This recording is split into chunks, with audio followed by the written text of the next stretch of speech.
So it really doesn't matter if we think these stimulus packages are misguided or not economically. They're correct in the sense that they are promising us the right things. They're saying, look, here's more money so that you can keep consuming. So that actually gives us a lot of actual relief, right? And that gives us a lot of relief because our happiness, rightly or wrongly, right? We might be misguided in this, but our happiness has actually been linked to consumption.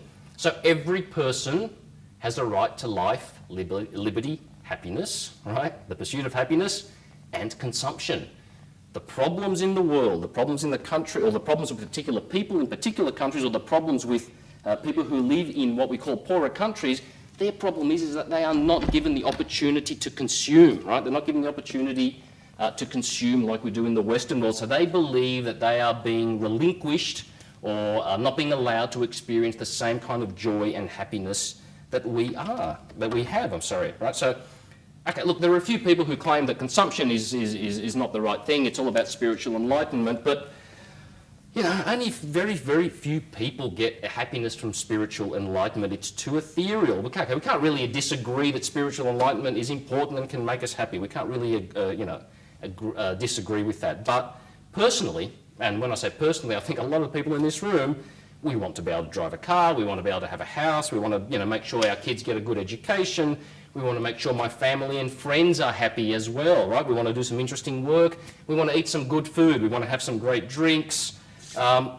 These are universal. These are universal needs. Everywhere you go in the world, you speak to people, these are the things that they want.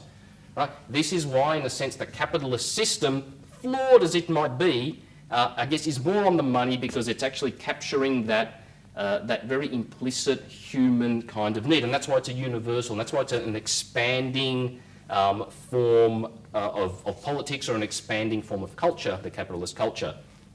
Now, we wish that everyone in the world was as comfortable as we are, but we've got to face it that they're not going to be unless we give them access to the same kind of, or to fulfill the same or the similar consumptive desires that we have, right? Okay, but here's the paradox, and yet another paradox. Consumption is a two-edged sword. There's no question about this. Consumption can provide amazing happiness, but it can also create great misery. That's how powerful consumption is, right?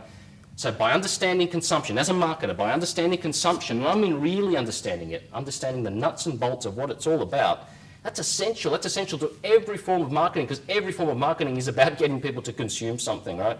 So only by understanding consumption can we work with it, can we develop marketing strategies, advertising strategies, whatever kind of strategies to actually work with that. The green movement, right, could do a lot better if it understood the power of the consumer avarice and work basically within that as well.